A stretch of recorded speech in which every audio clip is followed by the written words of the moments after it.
Nanti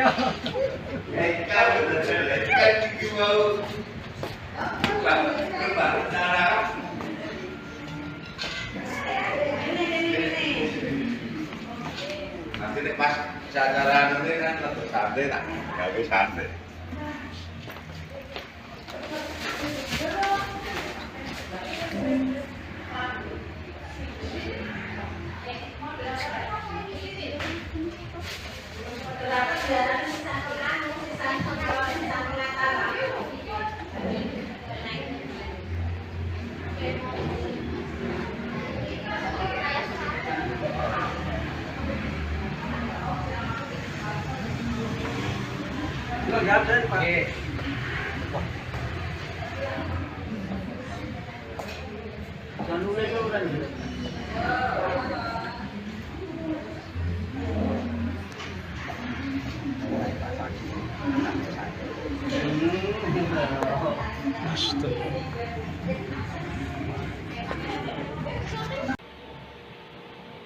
Assalamualaikum warahmatullahi wabarakatuh. Yang kami hormati Ibu Hadiah SPT MPD selaku Kepala Sekolah SDN 2 Meji, Bapak Sujianto selaku Komite SDN 2 Meji, dan Bapak Ibu Guru SDN 2 Meji. Pertama-tama marilah kita panjatkan puji syukur kehadirat Allah Subhanahu wa Ta'ala yang mana pada hari ini sudah memberikan banyak kenikmatan sehingga pada siang hari ini kita dapat berkumpul pada acara diseminasi aksi nyata modul 1.4 pengibasan materi budaya positif yang akan disampaikan oleh Bapak Ali Suryana SPD. Saya di selaku pembawa acara akan menyampaikan susunan acara yang akan berlangsung pada hari ini. Yang pertama, pembukaan. Yang kedua, menyanyikan lagu Indonesia Raya. Yang ketiga, sambutan kepala sekolah. Yang keempat, sambutan komite. Yang kelima, inti diseminasi. Dan yang terakhir, penutup. Marilah pada acara hari ini kita buka dengan bacaan basmalah bersama-sama. Bismillahirrahmanirrahim. Selanjutnya acara yang kedua yaitu menyanyikan Indonesia Raya. Hadirin dimohon berdiri.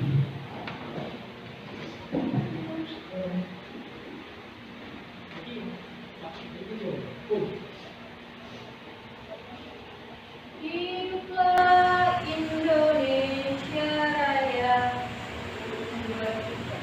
Indonesia tanah airku, tanah tumpah darah.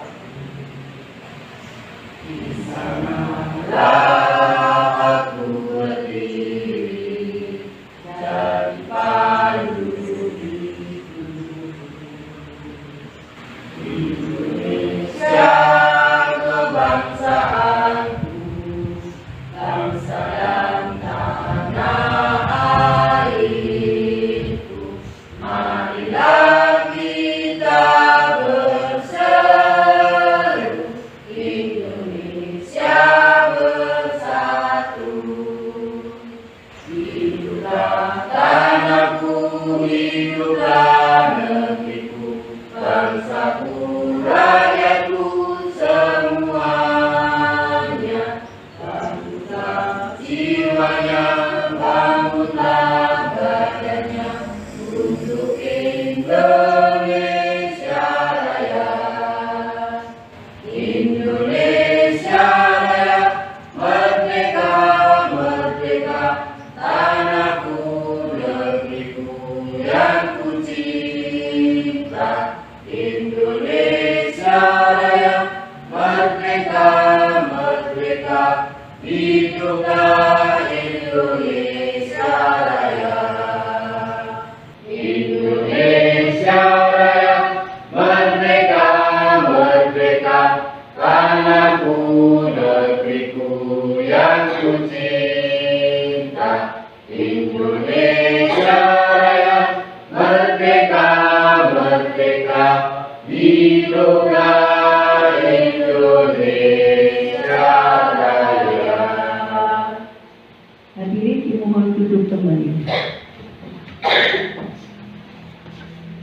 Selanjutnya acara yang ketiga, sambutan kepala sekolah. Waktu dan tempat kami persilakan.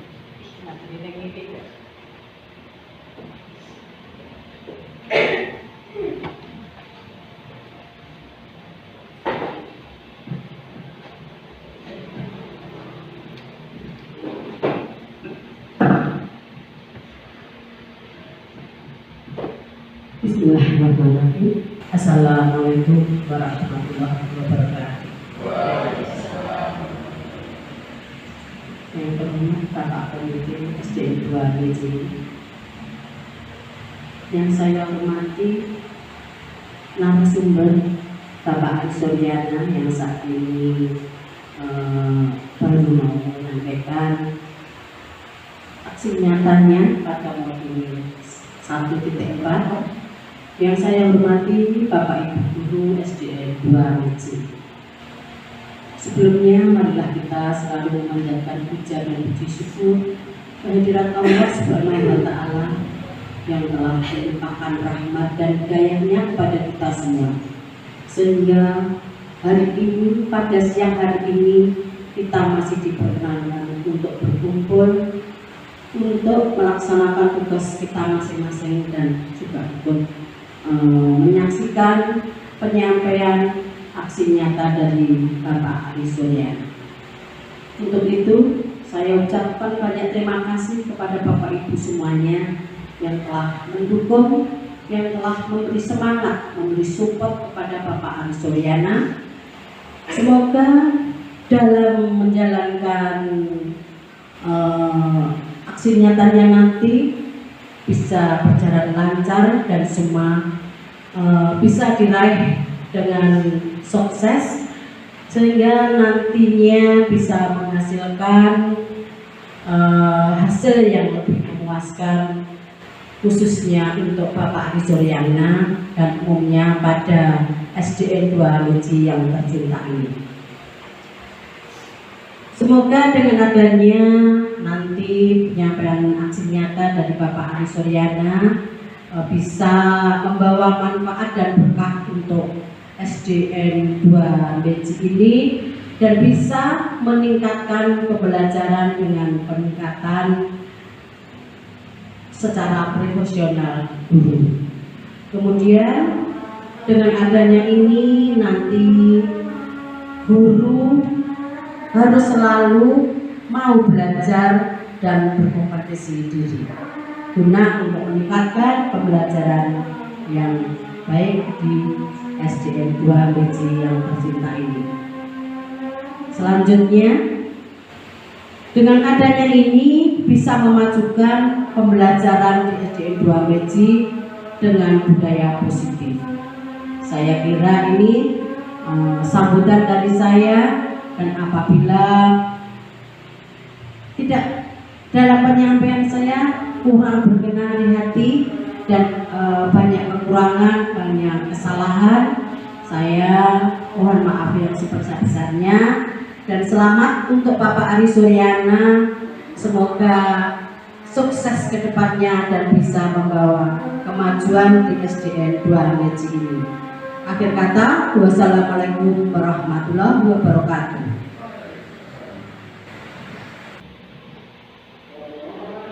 Terima kasih Ibu Nadia selaku Kepala Sekolah SDN 2 BC.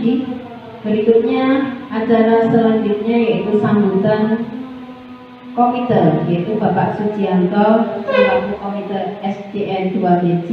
Waktu dan tempat kami persilakan.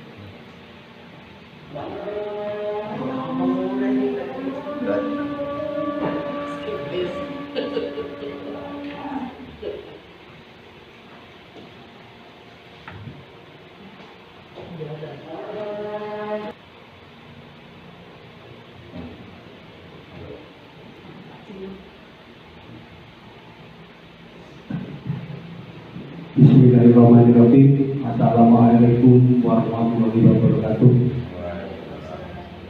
Inna hamdalillah wa syukurillah wa ta'ala wa la quwata illa billah. Saya hormat dan kami hormati Ibu Nadia selaku Kepala Sekolah SDN 2. Yang kami hormati Bapak Ibu Guru SDN Negeri 2 yang kami hormati. Pertama-tama marilah kita panjatkan puji syukur kehadirat Allah Subhanahu wa Ta'ala yang mana kita masih diberi kesempatan sehingga kita bisa berkumpul di tempat ini dengan selamat, tidak ada halang suatu-suatu. Bapak Ibu yang kami hormati, di sini saya selaku komite sekolah SDN Negeri 2 sangat mengapresiasi kepada Bapak Ibu, lebih-lebih kepada Ibu Kepala Sekolah SDN Negeri 2 yang pandai mencari dana untuk kemajuan sekolah. Saya selaku komite betul-betul mengapresiasi yang setinggi-tingginya ya. Karena apa? Saya menjadi keluarga SDN itu selama 34 tahun. Yang paling banyak kemajuan itu hanya buahnya. Mas, begitu ya. Dan saya sangat mendukung beliau Bapak Ibu guru di sini, walaupun dalam mengajar saya lihat sudah berjalan dengan baik dan disiplin. Namun Bapak Ibu masih mau belajar untuk meningkatkan kualitas untuk kemajuan dalam pendidikan SDN Negeri 2 di sini, sehingga hari-hari yang akan datang bisa bersaing dengan SDIT atau SD swasta ya. Karena apa? Karena sekarang ini kelihatannya SD negeri itu malah saya macet muridnya gitu loh. Penggemarnya dari masyarakat itu makin berkurang. Nah, di sini saya sangat setuju sekali dan mendukung kepada Bapak Ibu di sini yang masih mau belajar untuk meningkatkan kualitas dalam mengajar. Mudah-mudahan tahun-tahun yang akan datang SDN Negeri 2 menjadi SD yang subur, digemari oleh masyarakat banyak. Demikian yang saya aturkan. Ya, mohon maaf karena terbatasnya pengertian saya. Saya tutup sekian. Akhirul kalam. Wassalamualaikum warahmatullahi wabarakatuh. Terima kasih Bapak Sujinto. Selanjutnya acara yang berikutnya skor sebentar.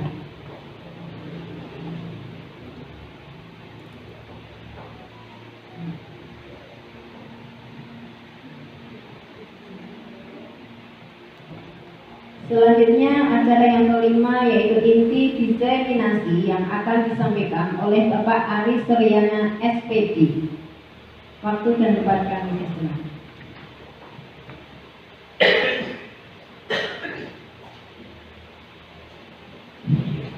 Assalamualaikum warahmatullahi wabarakatuh.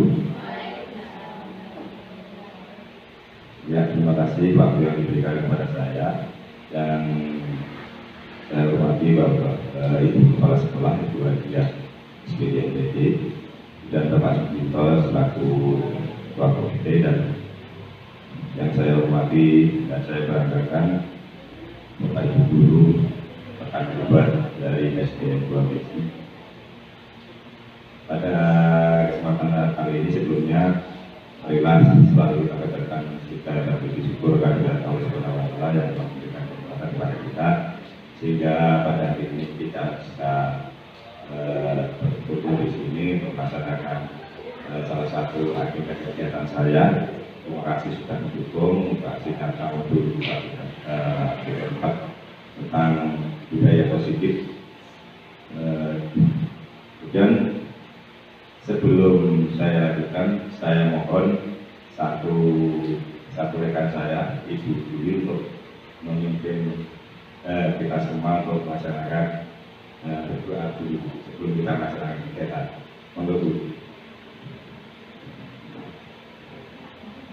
Monggo Mas Bupatinya ya. Monggo. Enggak usah kan Bu.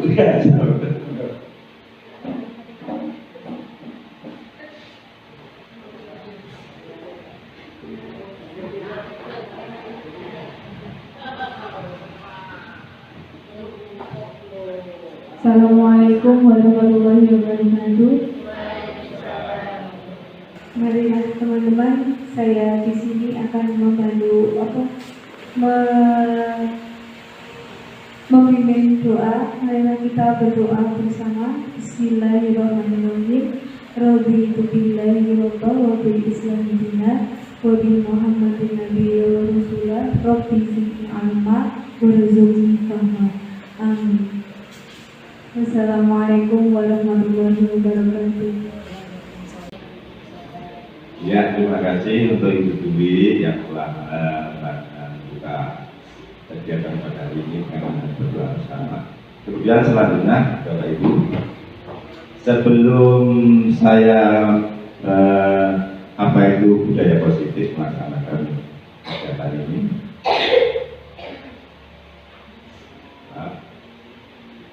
tentang pembahasan budaya positif, nanti akan saya bagikan. Saya ingin tahu apa yang Bapak Ibu rasakan hari ini, yang saya rasakan hari ini. Namun dengan Bapak Ibu menggambarkan suatu benda yang menggambarkan perasaan Bapak Ibu. Saya akan bagikan kertas.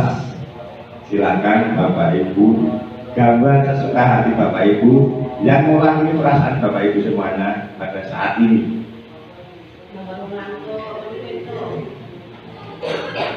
Nanti silakan mau gambar apa saja, pokoknya benda apa saja yang menggambarkan perasaan Bapak Ibu saat ini.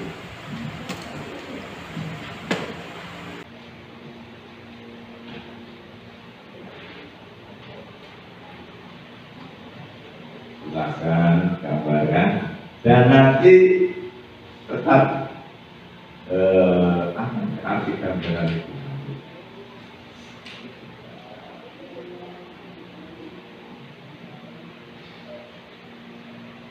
Silakan menggambarkan apa. Kita kembali ke masa lalu bareng.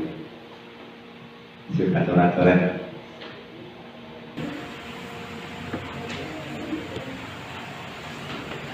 Ada yang sudah? Ibu Nana sudah? Sudah. Ya, coba Ibu jelaskan dulu gambar apa dan perasaan apa yang dirasakan saat ini. Oke, ini gambar saya. Ini kelihatan smile ya, berarti ini menandakan bahwa hari ini saya bahagia, sangat happy. Hebat sekali. Tepuk tangan untuk Ibu Nana. Ya, ternyata emoji happy. Kemudian selanjutnya coba Ibu Sum. Apa itu?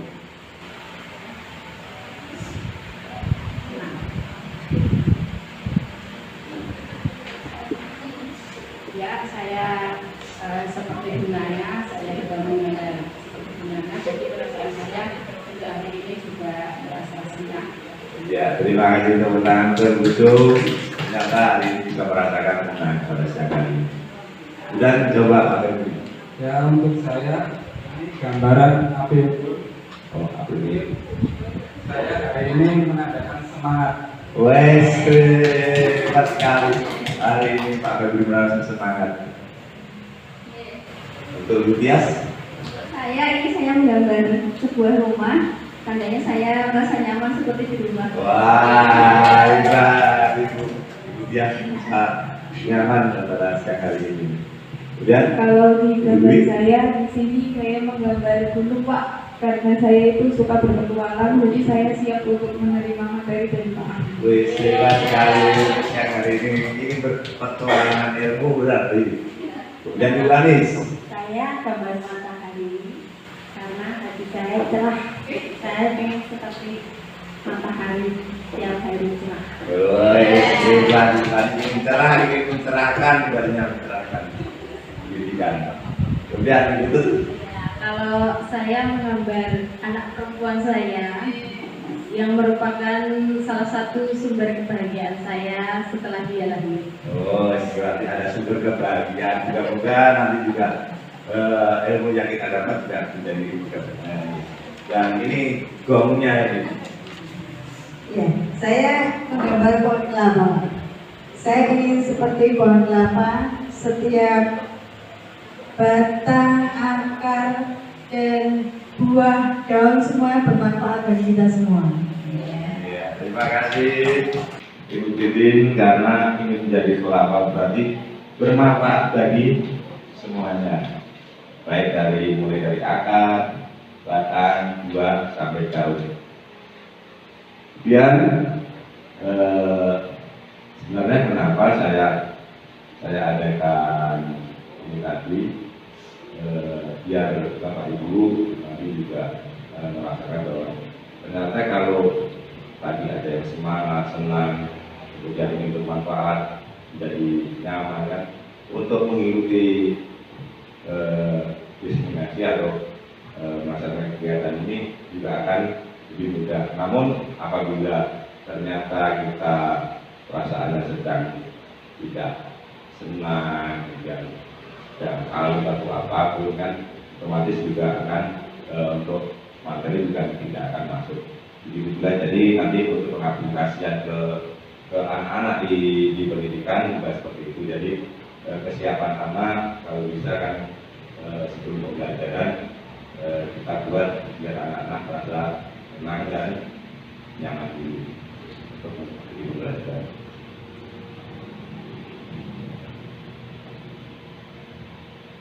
Dan di dalam modul 1.4 ini kami belajar, kita akan belajar dari modul 1 tentang filosofi. Ada filosofi dari Ganjar Dewantara yang diantara di modul 1.1 itu filosofi Ganjar Dewantara. Kemudian di modul 1.2 ada nilai dan peran guru penggerak.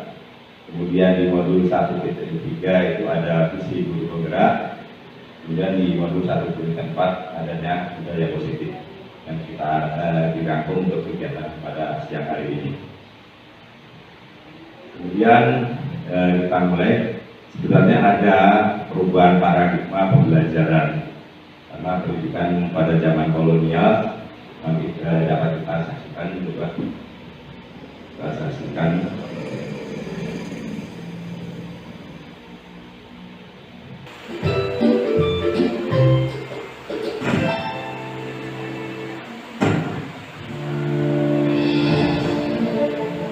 Salam dan bahagia Bapak Ibu calon guru penggerak. Video ini akan menggambarkan tentang pendidikan zaman kolonial, sekaligus menjadi pengantar bagi Anda untuk berefleksi kembali perjalanan pendidikan Indonesia dari zaman kolonial hingga saat ini.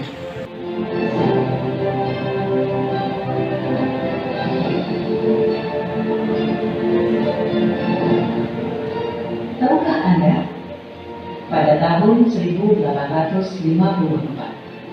beberapa bupati menginisiasi pendirian sekolah-sekolah kabupaten, tetapi hanya untuk menjadi calon-calon pegawai.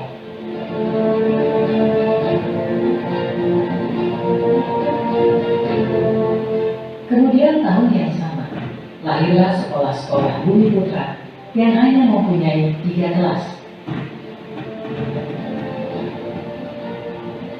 Rakyat hanya diberikan pengajaran membaca, menulis, dan berhitung seperlunya, dan hanya mendidik orang-orang pembantu dalam mendukung usaha dagang mereka.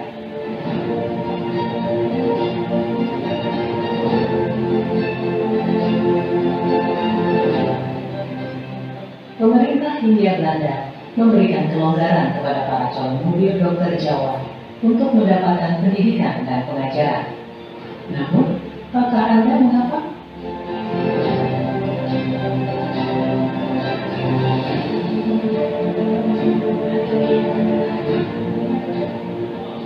Pada tahun 1920, lahirlah cita-cita baru yang memimpikan perubahan radikal dalam pendidikan dan pengajaran.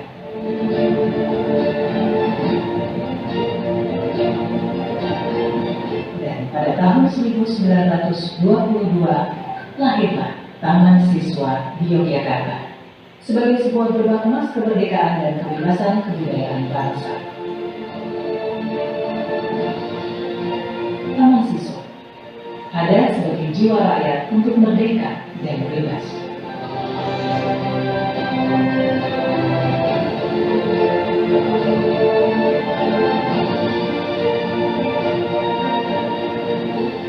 Lalu, apakah kita sudah merdeka?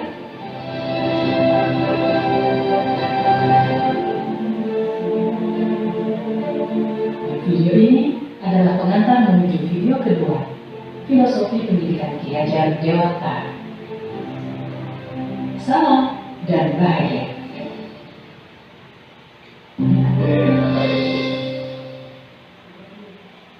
Bapak Ibu, ketika tadi pendidikan pada zaman kolonial di Indonesia.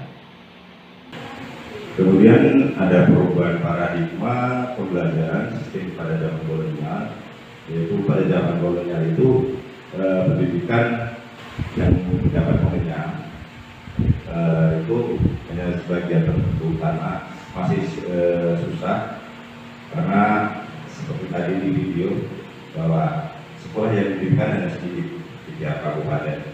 Kemudian tujuan pendidikan itu hanya untuk mendidik orang yang mau menjadi pegawai, jadi dari para bangsawan ataupun pengusaha karena untuk mengatur perdagangan mereka. Kemudian materi yang diajarkan hanya sebatas calistung, membaca, menulis dan menghitung sesuai dengan kompetensi pegawai pada saat itu.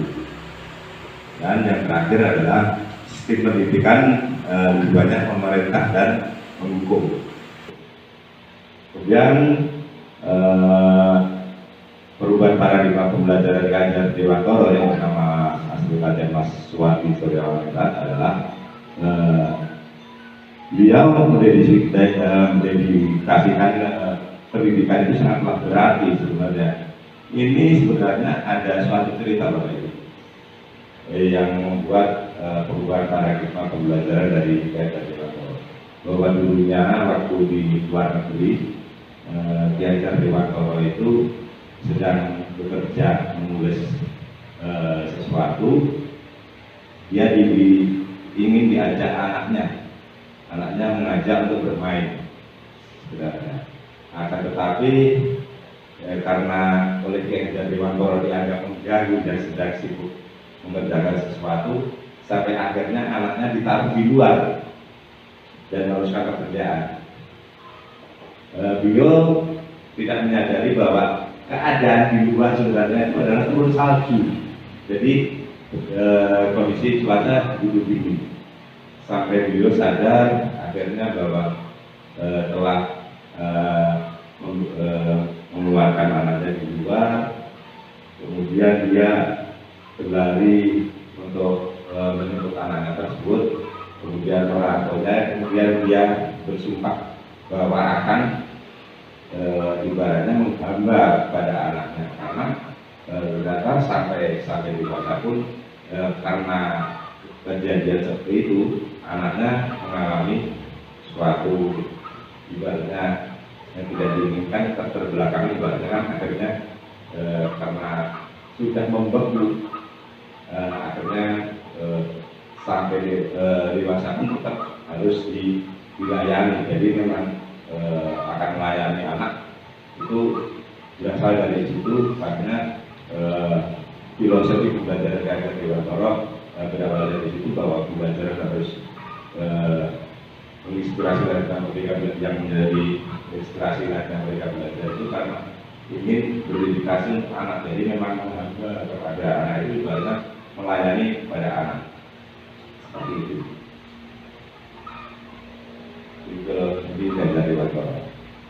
Jadi yang terkenal dengan tripannya yang 3 itu ing arsa Surablodo, ing madya Mangkaso, kemudian daya.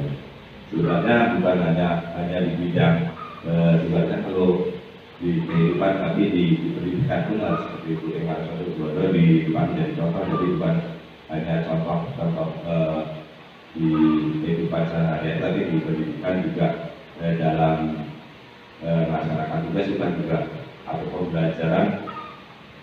Kita kalau mau memulai pembelajaran menjadi contoh, kemudian kalau cuma dia Mangkaso di tengah kita harus menjadi penyemangat, harus selalu membangkitkan motivasi kepada baik diri sendiri, utamanya ataupun kepada rekan-rekan dan terpulih dan bayari. Adanya kegiatan-kegiatan yang positif ataupun yang membangun harus kita ikuti, atau kita jalani. Kita kalau dalam prosedur Woltan yang itu memberi yang menguatkan. Kemudian pemikiran Ganjar Dewantara yang pertama tentang apa itu pendidikan.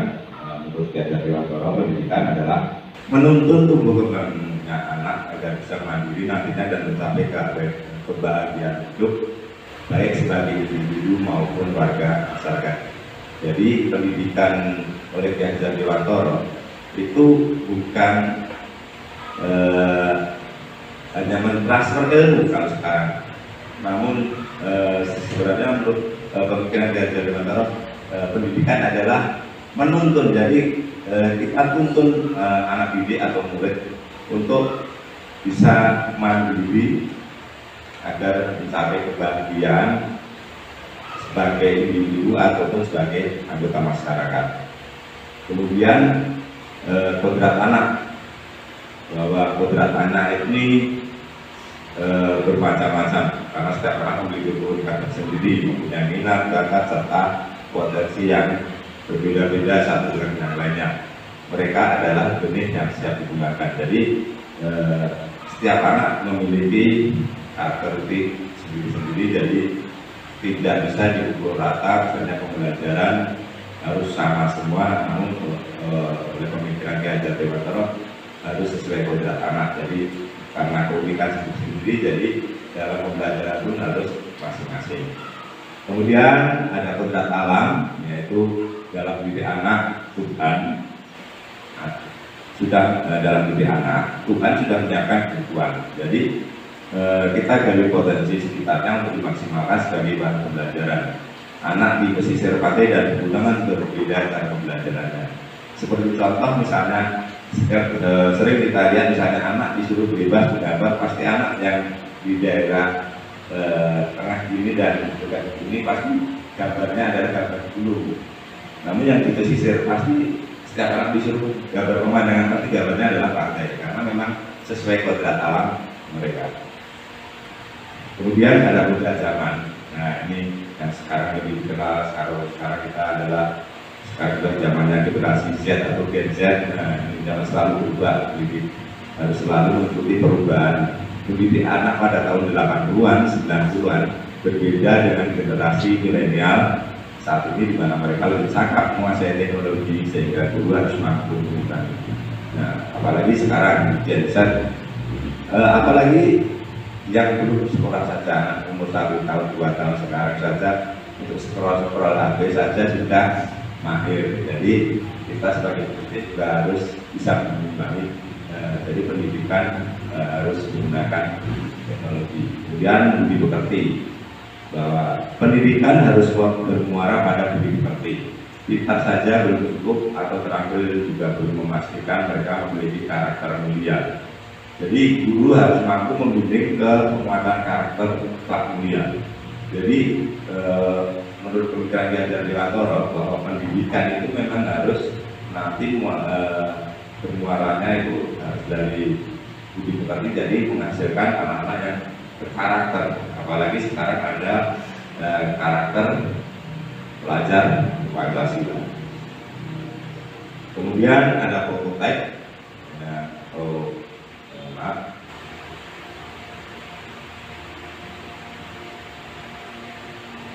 prototipe ini semacam rangka untuk melaksanakan bahwa belajar yang memerdekakan anak berpihak pada anak tanpa memaksakan diri sehingga mereka mampu menemukan potensi dan kebahagiaan dalam hidupnya. Jadi ada kerangka pemikiran dari Ki Hajar Dewantara atau filosofinya untuk belajar yang merdeka. Jadi anak-anak belajar sesuai dengan minat dan bakatnya. Jadi tidak disamaratakan. Nah, dari konsep Ki Hajar Dewantara ini tadi yang pertama adalah menuntun, yaitu pengajaran adalah bagian dari pendidikan. Jadi pendidikan seharusnya menuntun, bukan menuntut murid untuk mengikuti kemauan guru. Murid perlu dituntun agar bisa mencapai keselamatan, kebahagiaan baik individu maupun anggota masyarakat. Jadi sekali lagi bahwa pengajaran itu adalah bagian pendidikan, dan pendidikan yang menurut konsep Ki Hajar Dewantara atau KHD ini adalah pendidikan yang menuntun. Jadi bukan tuntutan kemauan guru, tapi menuntun kemauan murid. Jadi murid maunya bagaimana, kita tuntut ke arah yang benar. Kemudian sesuai kodrat anak. Jadi bahwa kodrat anak sebenarnya adalah kalau anak kan ingin senang-senang, biasanya kodratnya. Jadi kan keunikan sendiri-sendiri. Biarkan mereka belajar secara merdeka menurut minat, bakat, dan kemampuannya. Dengan begitu anak semakin paham potensinya. Guru hanya mampu menuntun dan mendampingi anak tanpa bisa merubah kodratnya. Jadi selama ini mungkin kita selalu kesampingan potensi anak. Jadi kadang-kadang dengan sistem yang kemarin, apalagi tapi sekarang sudah diberikan ibaratnya ya tentang prestasi, jenjang prestasi ada rankingan. Ternyata itu tidak menurut Ki Hajar Dewantara ternyata tidak sesuai. Kemudian konsep Ki Hajar Dewantara bahwa guru itu adalah petani atau pengajar itu adalah petani. Kenapa? Pendidik itu seperti petani yang memiliki banyak bibit dan berbeda juga cara mengolahnya. Jadi merawat padi berbeda dengan merawat jagung, berbeda juga dengan kedelai. Anak diibaratkan sebagai bibit yang berbeda-beda, sehingga perawatannya pun berbeda. Jangan mengharapkan kita menanam padi tapi tumbuhnya jagung. Biarkan anak belajar sesuai kodrat. Kemudian ada asas Trikon, yaitu di kontinuitas, yaitu adanya dialog secara berkelanjutan terkait pendidikan yang berakar pada budaya masyarakat. Konvergensi itu pendidikan harus memperkuat kemanusiaan. Konsentris berarti pendidikan harus menghargai keragaman yang ada. Nah, untuk pemahaman budaya positif, di sini ada siklus positif, materi kontrol, keyakinan kelas, kebutuhan dasar manusia, kemudian posisi kontrol, teori motivasi, hubungan dan keadaan, segitiga restitusi. Nah, sebelum kita ke makna atau ke budaya positif, mungkin ada yang mau ditanyakan terlebih dahulu tentang tadi konsep Ki Hajar Dewantara. Terus bagi refleksi saja. Refleksi bagaimana pembelajaran yang telah kita alami, apakah sudah sesuai dengan yang diharapkan oleh atau tadi sudah dikonsepkan oleh Ki Hajar Dewantara bahwa belajar kita menuntun, belajar kita sesuai dengan kodrat anak, bahwa kita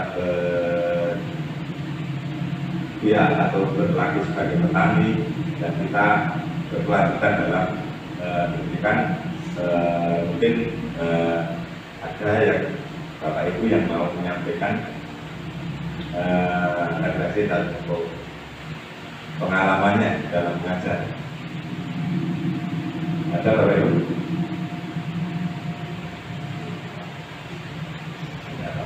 Yang sehari-hari dilakukan itu bagaimana? Tidak apa-apa. Enggak.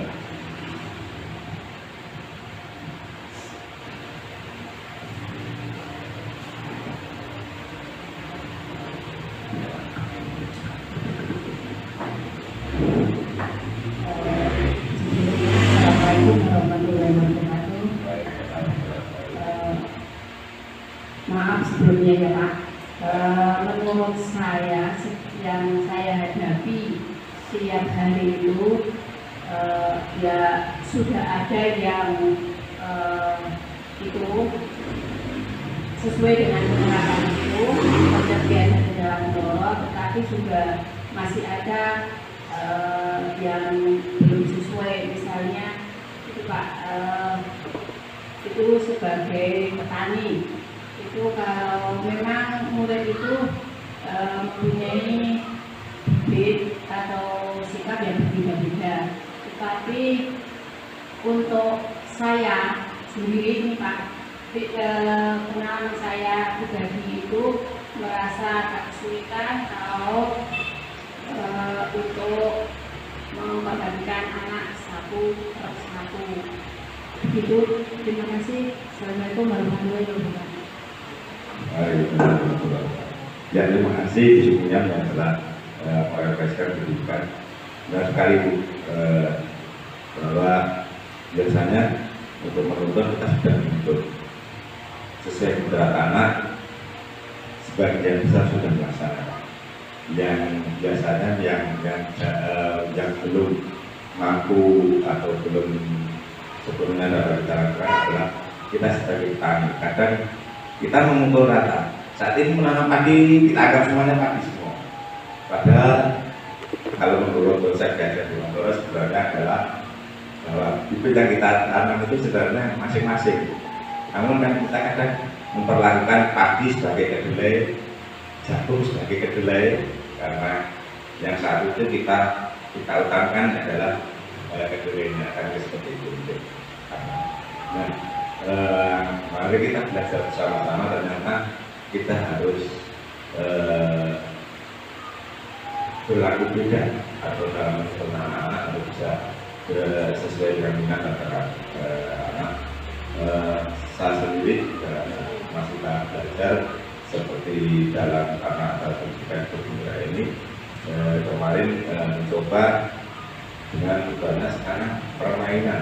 Jadi pembelajaran dengan permainan di situ yang saya ambil bahwa pertama dibuat anak yang ada minat bakat anak-anak untuk yang di daerah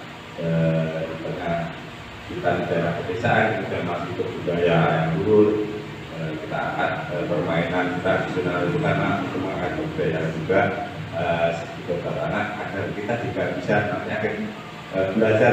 Oh jadi ini seharusnya kemampuan sampai segini, berarti kan misalnya kita agak sebagai padi atau kedelai, jadi kita bisa memperlakukan mereka seperti selayaknya. Jadi kita tidak pukul rata, misalnya dalam kelompok pun sebenarnya sudah melaksanakan ini Bapak Ibu sebagai petani. Kadang kita membuat kelompok anak itu tidak akan mungkin kita akan mengelompokkan yang pintar dengan yang pintar. Biasanya tetap yang pintar, yang sedang dan yang kurang akan dijadikan satu kelompok biar saling berinteraksi atau saling mengangkat yang lainnya. Jadi sebenarnya sudah melaksanakan kita sebagai petani Bu. Jadi untuk kita sudah ibaratnya sendiri-sendiri dalam melihat atau menjadikan bibit-bibit itu sebenarnya. Cuma kadang kita tidak menyadari benar. Sebenarnya sudah banyak yang kita lakukan karena pada dasarnya yang kita lakukan sudah benar. Namun menurut Gajah Dewanto ada yang perlu dibenahi. Sudah benar namun perlu dibenahi agar lebih bisa menuntun. Karena kalau selama ini adalah masih karena kita juga dituntut, jadi akhirnya kita juga menuntut. Karena misalnya harus sesuai untuk menuntaskan kompetensi, sehingga kadang kenyamanan anak pun hilang karena kita mengejar materi. Itu akhirnya karena kita juga harus melaporkan bahwa sudah sampai sejauh mana materi yang kita berikan kepada anak, akhirnya anak pun akan dituntut untuk menyelesaikan materi. Padahal untuk pembelajaran apalagi yang ketika belajar sendiri sesuai konsep belajar orang tidak belajar itu bukan menekankan hasil tapi menekankan proses. Namun di kehidupan nyata juga kadang berbanding terbalik.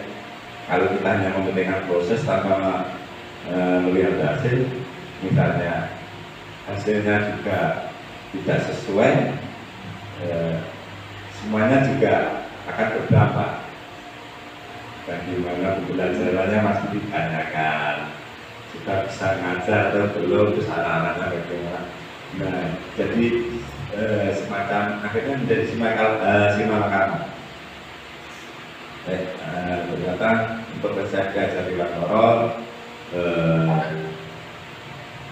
sudah kita laksanakan sebagai besar.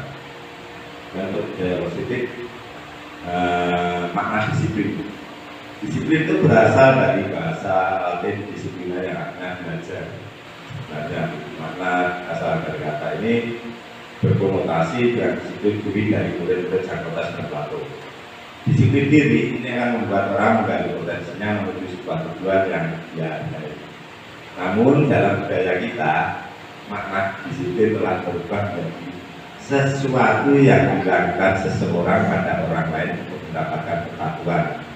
Jadi kecenderungan umum menghubungkan kata, misalnya kita dengan disiplin itu pasti dengan ketidaknyamanan, bukan dengan apa yang kita hargai atau mencapai suatu tujuan. Pasti kalau kita mengenal kata disiplin, pasti pikiran kita langsung hubungannya mesti dengan aturan atau peraturan, undang-undang, tata tertib. Jadi melanggar disiplin biasanya melanggar aturan. Padahal sebenarnya kalau disiplin artinya adalah belajar. Jadi kita belajar untuk mengontrol diri. Sampai kontrol diri agar kita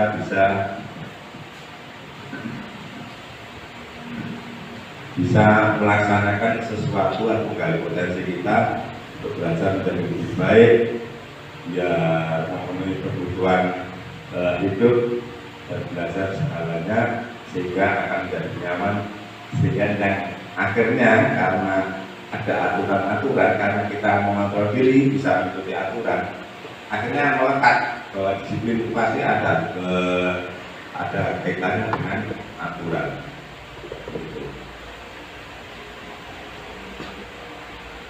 Dan disiplin positif. Tadi ada teori kontrol. Apa teori kontrol? Itu mengubah paradigma bagaimana melihat dunia, bagaimana berpikir tentang manusia, skema pemahaman dan penjelasan aspek-aspek tertentu tentang realitas. Intinya kita memahami pandangan orang lain bahwa setiap tindakan memiliki tujuan. Hanya kita yang mampu mengontrol diri sendiri dan kita tidak bisa mengontrol orang lain. Model berpikirnya adalah menang-menang. Kalau teori kontrol seperti itu. Jadi sebenarnya kita tidak bisa mengontrol orang lain, yang bisa kita kontrol adalah diri sendiri.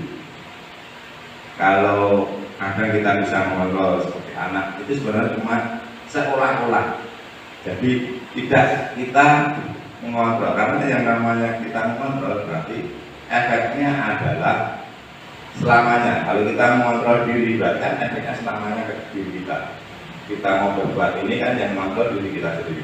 Tapi kalau orang lain sifatnya sementara, karena tidak ada kontrol pada orang lain yang sifatnya seterusnya. Misalnya walaupun peraturan ada misalnya di suatu daerah. Misalnya peraturan di sekolah ini dengan di sekolah lain kan ada juga sudah berbeda. Kadang peraturan kelas pun kelas 1, kelas 2, kelas 3 pun sudah berbeda-beda aturannya. Karena kalau kontrol itu tidak ada yang abadi atau selamanya. Kemudian disiplin mempelajari bagaimana cara mengontrol diri dan menguasai diri untuk memilih tindakan yang mengacu pada nilai-nilai yang dihargai akan tercapai tujuan mulia yang diinginkan.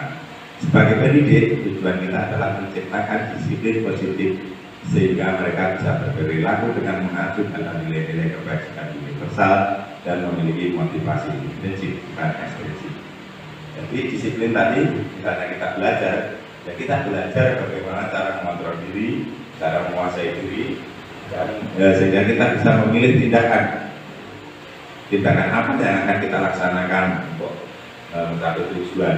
Misalnya dari nilai-nilai kebajikan diri misal, maksudnya nilai kebajikan diri kan ada macam-macam. Misalnya ada rasa tanggung jawab, kemudian ada kerjasama dan sebagainya. Dan seperti tadi disebutkan bahwa itu akan menjadi motivasi, misalnya kita bisa mengontrol diri, bisa menularkan untuk cara mengontrol diri, anak-anak pun akan mengontrol diri, mereka akan memiliki motivasi intrinsik, maksudnya motivasi dari dalam diri. Jadi mereka mematuhi aturan itu bukan karena menghindari rasa tidak nyaman atau akan mendapat hukuman, tapi mereka paham benar, oh aturan saya tidak akan melanggar aturan ini karena jika melanggar saya akan mendapat konsekuensi seperti ini. Berarti kan ada motivasi dari dalam diri, lebih baik saya akan melaksanakan seperti ini. Nah itu sudah ada suatu motivasi diri atau motivasi intrinsik. Motivasi ekstrinsik kan seperti tadi, karena adanya aturan atau hukuman. Kemudian nilai kebajikan.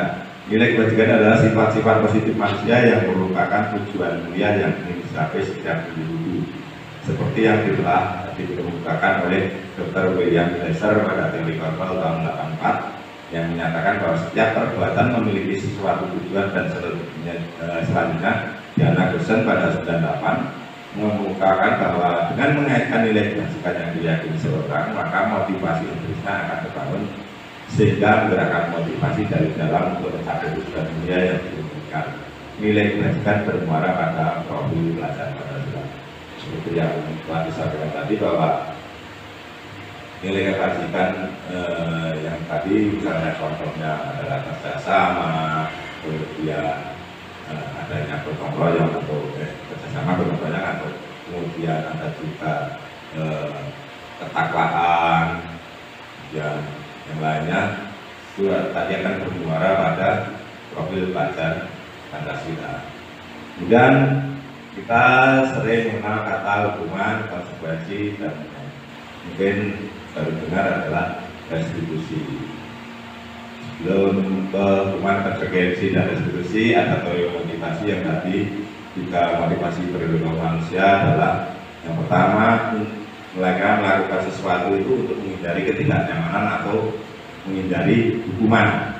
Kemudian yang kedua untuk mendapatkan imbalan atau penghargaan dari orang lain. Yang ketiga adalah menjadi orang yang mereka inginkan dan menghargai diri sendiri dengan nilai-nilai kebajikan atau nilai-nilai yang mereka yakini. Itu motivasi melakukan sesuatu.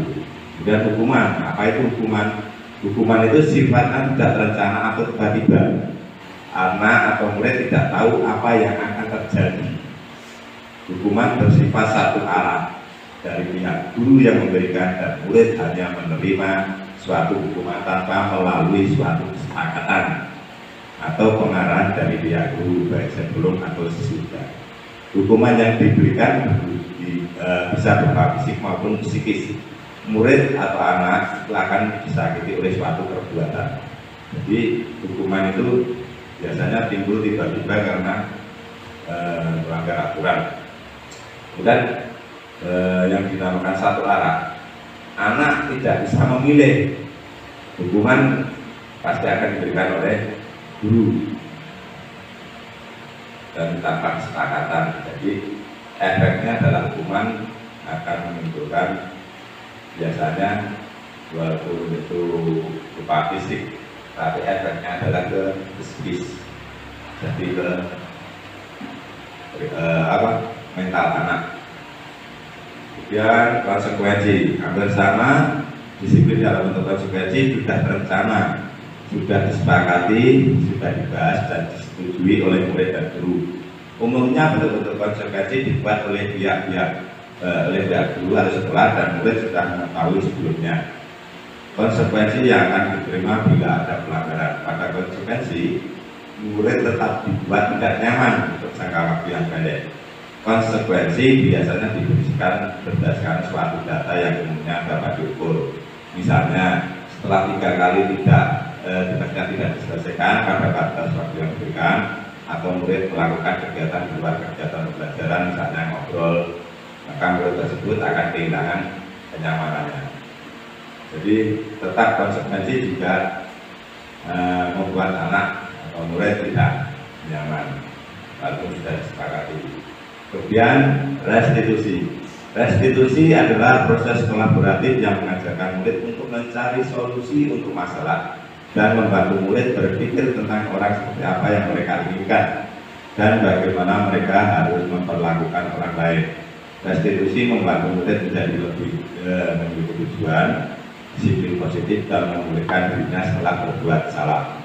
Penekanannya bukanlah pada bagaimana berperilaku untuk menyenangkan orang lain atau menghindari ketidaknyamanan, namun tujuannya adalah menghargai nilai-nilai kebajikan yang mereka percayai. Sebelumnya kita telah belajar tentang teori bahwa pada dasarnya kita melakukan sesuatu itu berdasarkan nilai-nilai yang kita percaya. Jadi untuk restitusi merupakan kebalikan dari hukuman dan konsekuensi. Jadi bukan tujuannya untuk menghindari ketidaknyamanan atau hukuman, namun tujuannya menjadi orang yang menghargai nilai-nilai kebajikan. Jadi munculnya kesadaran diri tentang nilai kebajikan untuk berlaku. Mengerti misalnya ada kasus menggantikan kertas tugas teman yang telah dicoret-coret, konsekuensinya ada konsekuensi mengisi KBC sekolah karena mengeluarkan tugasnya mendapat hukuman seperti ini gitu. Dan macam konsekuensinya Anda sekarang mencatat 100 kali di buku misalnya, itu sudah hukuman. Ternyata selama ini lari mengelilingi lapangan, ternyata hukuman. Misalnya tadi ada menggantikan kertas tugas, misalnya murid kita coret-coret teman, terus kita suruh menggantikan, berarti itu sebenarnya konsekuensi. Kalau suruh membersihkan WC sekolah karena mengatakan WC teman, itu suatu hukuman. Duduk di bangku di pinggir lapangan pada jam istirahat tidak diizinkan bermain, hanya duduk, itu suatu konsekuensi. Dan selama ini misalnya kita suruh mencatat 10 kali ataupun 25 kali, 100 kali dalam buku, kita tidak akan terlambat. Saya terlambat termasuk sebenarnya hukuman, bukan konsekuensi. Kemudian lari menuju lapangan, masuk hukuman juga. Kalau membersihkan coretan yang dibuat di meja, misalnya itu masuk konsekuensi, bukan hukuman. Contoh-contoh. Dan adanya keyakinan kelas.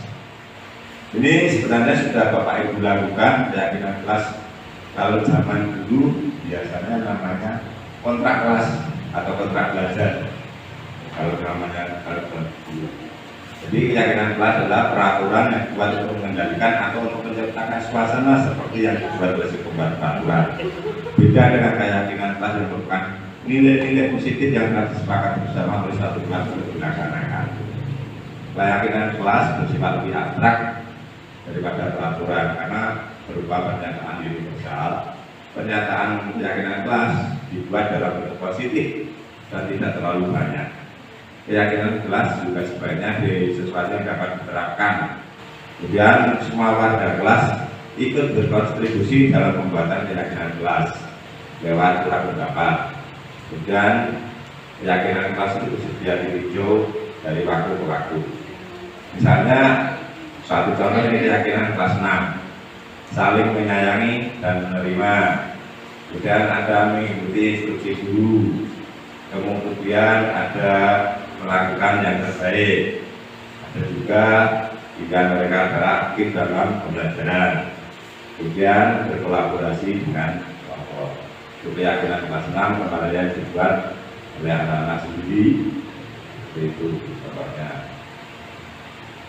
Dan tadi disebutkan bahwa salah satu teori motivasi adalah kita melakukan sesuatu karena untuk memenuhi kebutuhan dasar manusia. Apa saja kebutuhan dasar manusia? Itu ada kebutuhan psikologi, kemudian ada kebutuhan rasa kasih sayang, kebutuhan kebebasan, kebutuhan penguasaan, dan kebutuhan kesenangan. Jadi misalnya dalam psikologi, salah satu misalnya bahan makan dan minum. Kasih sayang itu juga rasa menerima kelompok. Jadi misalnya kita dikucilkan dari kelompok juga akan melakukan sesuatu, karena itu masuk salah satu kebutuhan dasar untuk rasa kasih sayang. Kemudian kebebasan, karena kita tersembunyi dalam sesuatu, melaksanakan sesuatu. Sebenarnya kebutuhan dasar kita adalah kebebasan itu, bukan kekuasaan, bahwa pengakuan dapat dalam melaksanakan sesuatu adalah kebutuhan dasar penguasaan dan kesenangan. Seperti ini ada kesenangan-kesenangan yang dilaksanakan. Jadi misalnya untuk bertahan hidup tadi dalam psikis itu misalnya fisiologis, kesehatan, rumah makan, seperti itu. Reproduksi melakukan untuk tetap bertahan hidup. Dan tadi kasih sayang, hubungan dengan kondisi sosial, pendidikan menerima kasih sayang. Dan ada penguasaan, kekuatan untuk mencapai sesuatu, keterampilan, diakuinya, dan kebebasan untuk bebas melaksanakan sesuatu, membuat pilihan, mencoba-coba, tidak terpengaruh. Seperti tadi Bu Budi yang ingin berpetualang, nah itu adalah suatu kebutuhan kebebasan berarti. Dan untuk kesenangan adalah untuk cari kesenangan ada yang bermain, tertawa, dan anak-anak banyak sekali kebutuhan ini. Jadi 5 kebutuhan dasar ini yang seringkali sebenarnya menimbulkan motivasi melakukan sesuatu. Kadang anak menjadi, kalau dibilang itu ada yang bilang melanggar atau mempunyai masalah dengan aturan, itu kadang karena ingin memenuhi salah satu dari kelima kebutuhan dasar ini. Jadi sekali lagi sebelum kita lanjutkan untuk ini, kadang kita mempunyai anak, misalnya suatu kasus, misalnya anak ternyata di dalam kelas suka mengganggu temannya. Nah, kadang sebenarnya dia ingin, entah itu karena bosan mengikuti pembelajarannya karena sudah tahu, atau memang dia karena untuk kesenangan. Jadi memang dia sukanya bermain. Nah, itu sebenarnya itu adalah yang melandasi kebutuhannya. Jadi kadang kita menganggapnya sama, mengukur rata anak ini nakal, padahal kan untuk mereka melaksanakan sesuatu atau melakukan hal itu ternyata dilandasi adanya memenuhi kebutuhan dasar. Nah, ini posisi kontrol kita sebagai guru, ada sebagai penghukum, yaitu seorang guru bisa menggunakan kemampuan fisik maupun verbal. Kata-kata orang yang menjalankan posisi penghukum senantiasa mengatakan bahwa sekolah memerlukan sistem atau alat yang lebih menegakkan murid lebih dalam lagi. Guru yang menerapkan posisi penghukum akan berkata, patuhi aturan saya atau awas. Biasanya seperti itu. Kemudian kamu selalu saja salah, atau selalu, pasti selalu yang terakhir selesai. Jadi seperti ini senantiasa percaya hanya ada satu cara agar untuk mengontrol anak. Jadi posisi hukum seperti itu saja. Kemudian ada membuat rasa bersalah. Membuat rasa bersalah akan menggunakan keheningan yang membuat orang lain merasa tidak nyaman, bersalah, atau rendah diri. Kata-kata yang keluar dengan lembut akan seperti, ibu sangat kecewa sekali dengan kamu. Kemudian berapa kali bapak harus memberitahu kamu ya? Atau juga gimana coba kalau orang tua kamu tahu kamu berbuat begini. Nah, di posisi ini murid akan memiliki penilaian yang diri buruk tentang diri mereka sendiri. Jadi murid merasa tidak berharga, telah mengecewakan orang yang saya. Kadang juga contohnya kamu tidak kasihan dengan bapak, kamu tidak kasihan dengan ibunya, itu akan membuat atau memposisikan kita sebagai pembuat rasa bersalah, karena murid akan merasa tidak nyaman dengan merasa seperti tadi, tidak berharga ataupun mengecewakan orang lain. Kemudian ada juga posisi kontrol kita sebagai teman, yaitu guru pada posisi ini tidak akan menyakiti murid, namun akan tetap berupaya mengontrol murid melalui persuasi. Posisi teman pada guru bisa negatif ataupun positif. Positif di sini berupa hubungan baik yang terjalin antara guru dan murid. Guru di posisi teman menggunakan hubungan baik dan selalu berusaha memahami murid. Jadi seolah-olah atau memposisikan guru menjadi teman adalah dengan mengajak berbicara atau dialog seolah-olah memang sepantaran atau teman, menganggapnya sebagai teman. Jadi saat melakukan atau bermasalah dengan suatu aturan, murid tetap merasa nyaman. Dan sebagai pemantau, pemantau berarti mengawasi. Pada saat kita mengawasi, kita bertanggung jawab atas perilaku orang yang kita awasi. Posisi pemantau berdasarkan pada peraturan dan konsekuensi. Dengan menggunakan sanksi atau konsekuensi, kita dapat memisahkan hubungan pribadi kita dan murid sebagai orang yang menjalankan posisi pemantau. Jadi yang dimaksud pemantau di sini bahasanya adalah formal. Kalau teman kan bahasanya seperti bahasa keseharian, misalnya dalam menegur anak. Bagaimana, kenapa kamu melaksanakan seperti ini, atau kenapa kamu melakukan hal seperti ini, kan untuk mencari penyebabnya. Namun kalau di posisi pemantau, kata-kata yang diucapkan atau yang diajukan adalah, atau pertanyaan yang diajukan adalah sesuatu yang formal sesuai dengan aturan. Apakah kamu tahu misalnya data pemantau itu konsekuensinya apa? Jadi tetap mengacu pada aturan. Dan yang terakhir adalah posisi sebagai manajer. Manajer adalah posisi di mana guru berbuat sesuatu bersama dengan murid, mempersilahkan murid mempertanggungjawabkan perilakunya, mendukung murid agar dapat menemukan solusi atas permasalahannya sendiri. Jadi posisi manajer hanya sebagai membantu atau menuntut murid untuk bertanggung jawab atau menyadari kekeliruannya, kemudian menemukan solusi sendiri bagaimana permasalahannya pelaksananya. Nah, contoh lima posisi kontrol lebih jelasnya ada di video.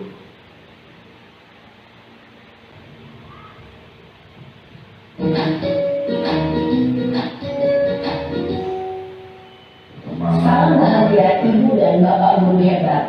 Dalam penerapan disiplin positif restitusi, salah satu program yang dikenakan adalah 5 posisi kontrol. 5 posisi kontrol dalam restitusi adalah proses perjalanan seorang pendidik agar dapat mengenali dirinya. Pada video kali ini, kita akan membahas tentang 5 posisi kontrol yang dikembangkan oleh gaya dosen dan contoh penerapannya.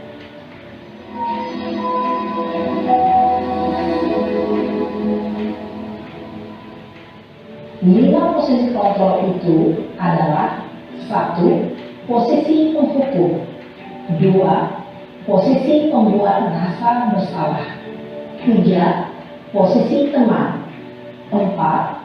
Posisi pemantau atau monitor, dan 5. Posisi manajer. Untuk lebih memahami kelima posisi tersebut, mari kita saksikan kasus Naren yang terlambat hadir 20 menit di sekolah dan melihat bagaimana kelima posisi kontrol dalam menghadapi masalah tersebut.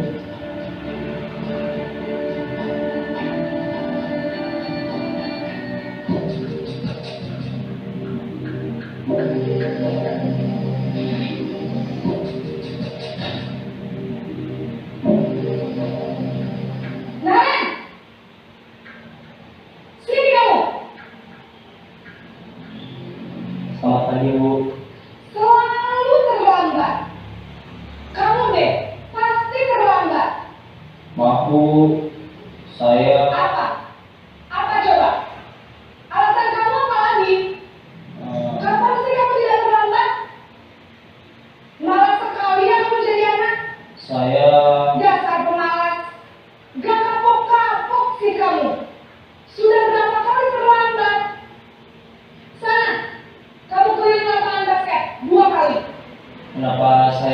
harus pilih lapangan basket, Bu? Kenapa? Kamu malah ibu berani-beraninya jawab. Sudah terlambat, masih berani jawab pula. Sekarang, keliling lapangan basket 5 kali sekalian. Biar kapok. Cepat, pergi ke lapangan basket. Seorang pendidik tentunya tidak mudah untuk sampai pada posisi seorang manajer. Namun, tujuan kita pasti, yaitu menciptakan murid-murid yang mandiri, merdeka, dan bertanggung jawab. Semoga penggambaran 5 posisi kontrol yang telah diperlihatkan ini dapat menjadi ajang refleksi bagi kita semua, agar dapat terus mengasah dan menerapkan disiplin positif yang memerdekakan murid. Mari terus berlatih dan bersemangat. Selamat menerapkan. Salam dan bahagia, Ibu dan Bapak Guru hebat.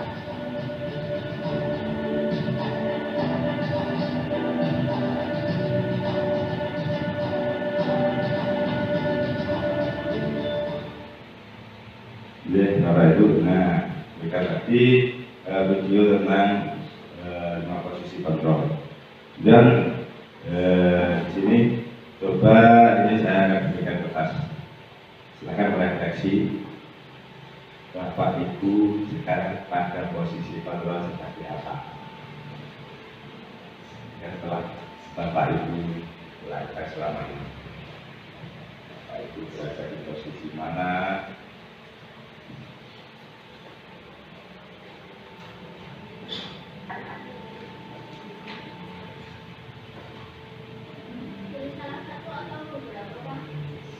Misalnya Bapak Ibu ada di 2 posisi kontrol, ya 2.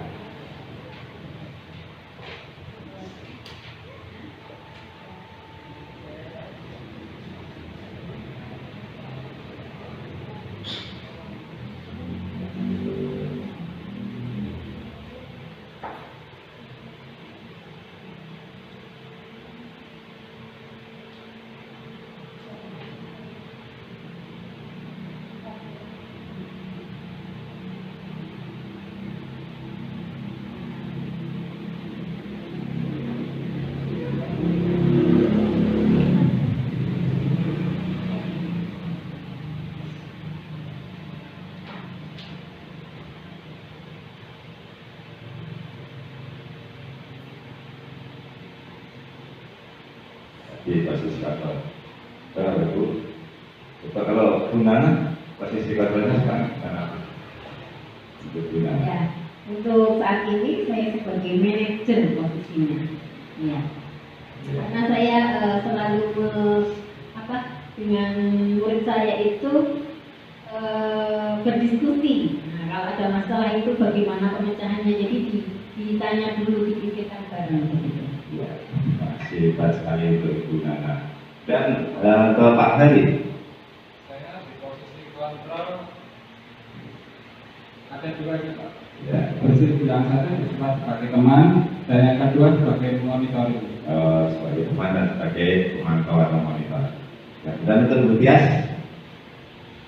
Saya sebagai posisi teman, karena kalau saya dengan saya itu saya memposisikan seperti temannya, ngajak ngobrolnya supaya mereka bisa terbuka. Ya, terima kasih. Dan untuk Ibu Dwi.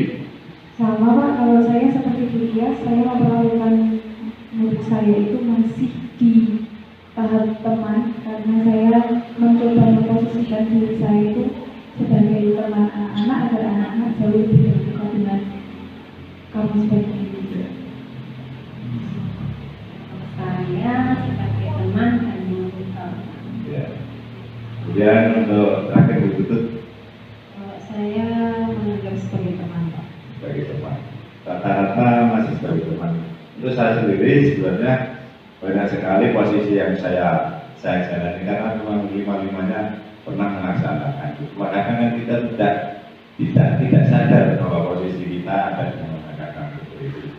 Kadang kita karena dulu seringnya kita posisinya sebagai hukum, karena sering ibaratnya kalau dulu kan adalah masih dengan aturan, namun kemudian juga sebagai pembatasan usaha, karena sering kali kita juga melontarkan kata-kata kamu tidak kasihan dengan orang tua kamu. Nah, itu biasanya itu sebenarnya adalah posisi saat kita menjadi seorang merasa bersalah. Dan kalau teman, karena memang kita selalu, apalagi di dunia pendidikan dasar, kita selalu memposisikan biar anak rasa nyaman. Nah, bagaimana nyamannya? Biasanya kita menggunakan bahasa-bahasa yang sepantaran dengan anak biar mereka nyaman. Jadi kan kita memposisikan sebagai teman. Ya, sebagai pemantau biasanya yang paling banyak itu adalah saat kita menyelesaikan permasalahan, bahkan menjadi pemantau. Untuk manajer masih sedikit yang melaksanakan karena memang seringkali kadang kita tidak ngajak diskusi anak solusi apa yang yang diajukan oleh anak. Namun seringkali solusi kita yang untuk anak sebenarnya biar anak sendiri yang melaksanakan solusi atau memunculkan pendapat solusi permasalahan seperti itu. Nah, jadi memang idealnya kita sebagai manajer, namun seringkali yaitu kita masih seringkalinya kita paling tinggi di pemantau. Kemudian untuk posisi kontrol ini mungkin semoga saja juga UTSD bermeji karena sudah semakin mengetahui untuk posisi yang pertama dan kedua sudah mulai ditinggalkan.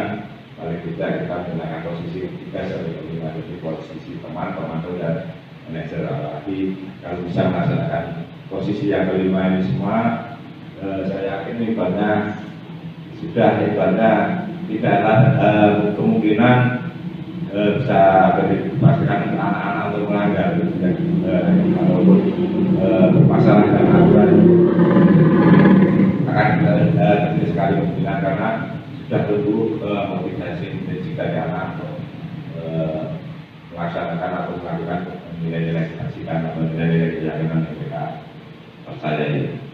Nah, selanjutnya segitiga restitusi.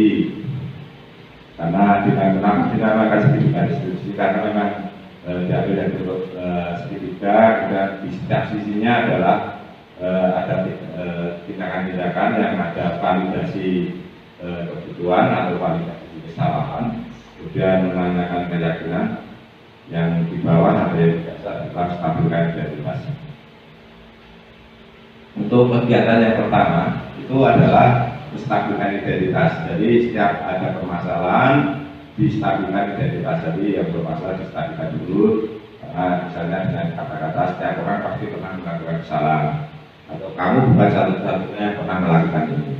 Kemudian setelah identitas tersebut stabil, baru kemudian dilakukan validasi kebutuhan atau validasi kesalahan. Jadi kamu pasti punya alasan mengapa melakukan itu, atau adakah cara yang lebih efektif untuk mendapatkan apa yang kamu butuhkan. Jadi mencari latar belakang misalnya bermasalah atau melanggar suatu aturan itu biasanya kenapa, apa yang mendasari mereka melakukan tersebut. Kemudian yang terakhir setelah kita ketahui latar belakangnya, yang dilakukan adalah menanyakan keyakinan. Jadi nilai-nilai apa yang telah kita sepakati. Jadi seperti tadi di video yang posisi terakhir tadi, apa yang kami ingin menjadi seperti apa. Nah, itu adalah langkah-langkah segitiga restitusi. Jadi segitiga restitusi itu bertujuan untuk mengubah identitas anak dari orang yang gagal karena melakukan atau bermasalah dengan aturan, karena kesalahan dan sebagainya sukses. Kemudian di setiap tindakan yang kita lakukan dengan suatu tujuan yaitu memenuhi kebutuhan dasar. Kalau kita memahami kebutuhan dasar apa yang kita itu sebuah tindakan, kita tidak akan bisa menemukan, kita bisa menemukan cara-cara yang lebih efektif untuk memenuhi kebutuhan tersebut. Contohnya tadi di video tadi karena terlambat karena ibaratnya bangunnya terlambat karena itu pamit ke alam sana. Untuk kebutuhan berarti kan kebutuhan dasar dalam hidupnya, kebutuhan biologis, kebutuhan dijadikan bagaimana memenuhinya kan dengan menggunakan alarm tadi juga. Kemudian ketika identitas anak itu sudah menyadari apa yang menjadi latar belakang bagaimana memenuhinya, identitas itu akan dikatakan sukses karena sudah tidak dari melakukan kesalahan, akhirnya mengetahui. Jadi langkah satu menstabilkan identitas, langkah kedua yaitu memvalidasi, maka anak-anak secara kesimpulan tadi dihubungkan dengan keyakinan, jadi akan menjadi mereka akan semakin kuat bahwa akan mengontrol dirinya semakin kuat. Maksudnya apabila setelah menyadari nilai-nilai yang disepakati seperti ini, mereka tidak akan berusaha melanggarnya, tapi akan memahaminya.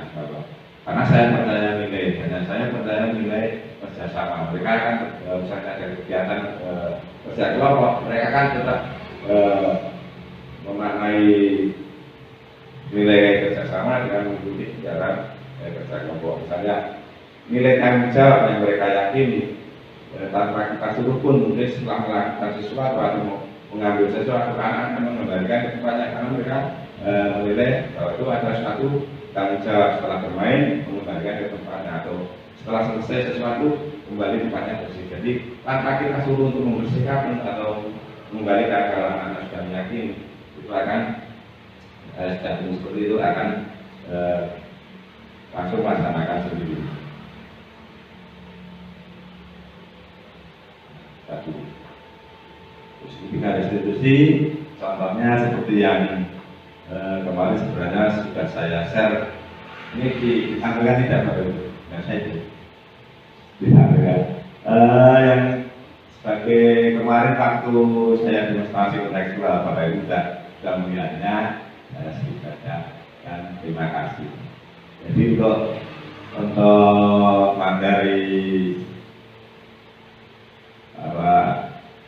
aksi nyata daya positif seperti itu, mungkin ada pertanyaan tentang daya positif. Monggo.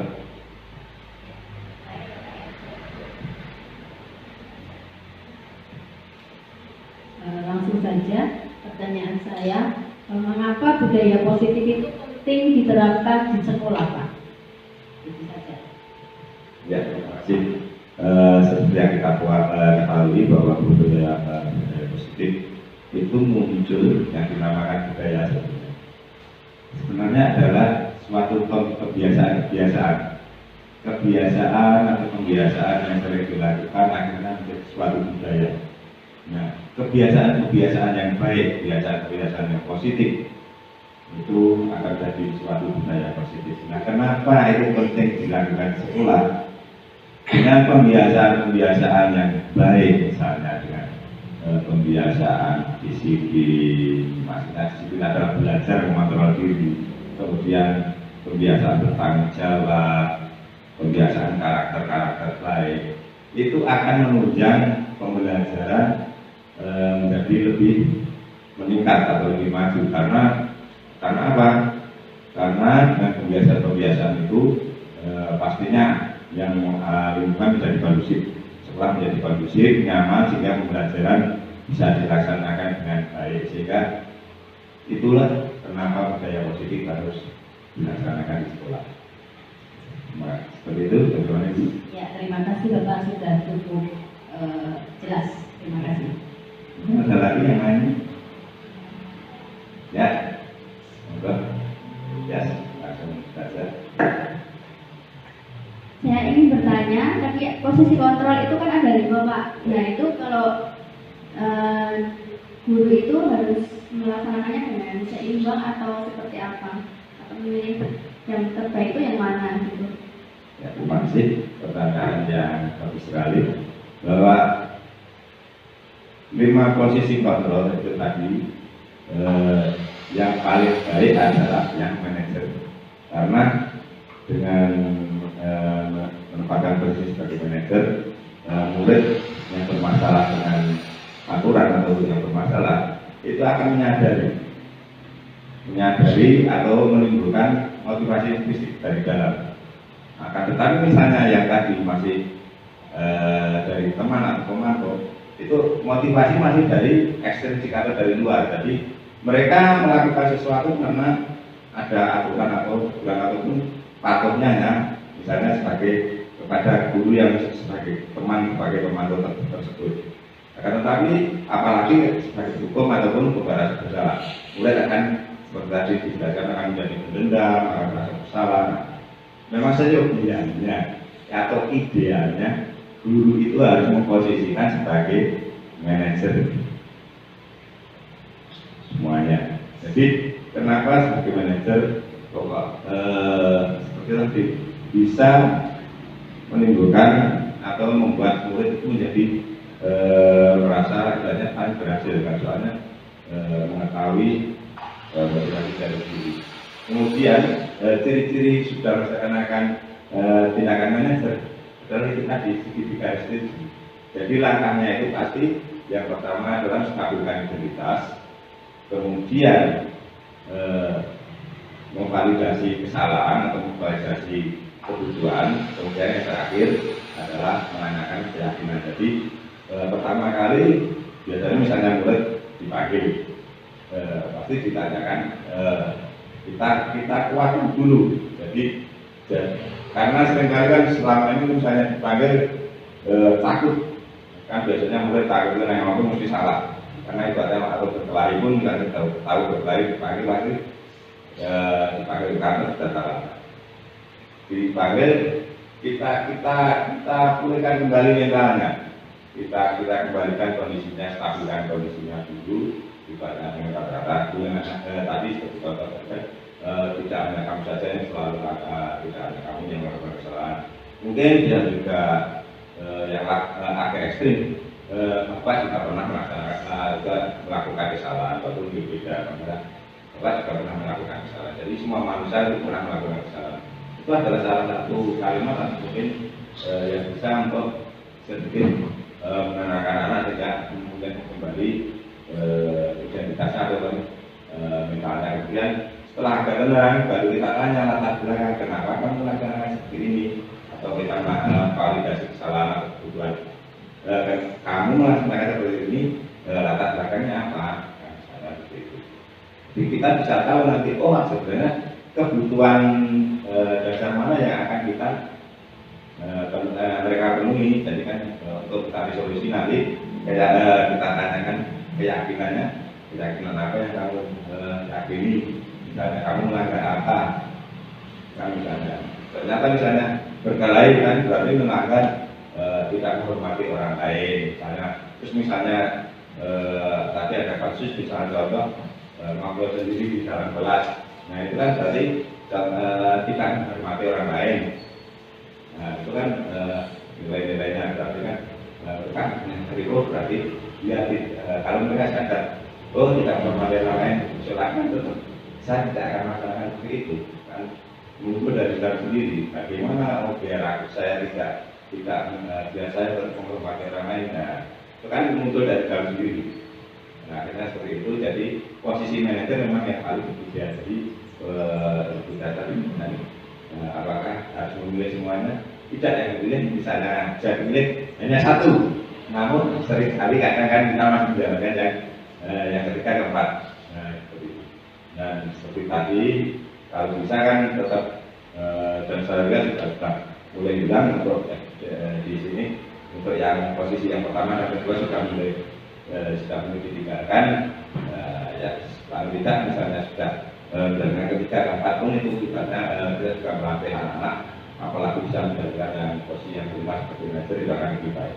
Itu mungkin jawabannya. Sudah cukup Pak Ali ataupun ya mungkin cukup seperti itu. Misalnya tidak ada lagi, saya akhiri pembahasan materi pada siang hari ini. Sekali lagi terima kasih untuk waktu yang diberikan. Semoga bisa menginspirasi dan membuat pendidikan di SDN Provinsi dan semakin baik. Terima kasih. Assalamualaikum warahmatullahi wabarakatuh. Demikian tadi Bapak Ibu penyampaian inti kegiatan diseminasi aksi nyata modul 1.4 pengimbasan materi budaya positif oleh Bapak Ari Soryana SPD. Semoga menjadikan berkah ilmu yang bermanfaat bagi kita semua. Amin. Selanjutnya acara yang terakhir yaitu penutup. Marilah acara pada siang hari ini kita tutup dengan bacaan hamdalah bersama-sama. Alhamdulillahirobbilalamin. Saya selaku pembawa acara mohon maaf apabila ada salah kata. Wassalamualaikum warahmatullahi wabarakatuh.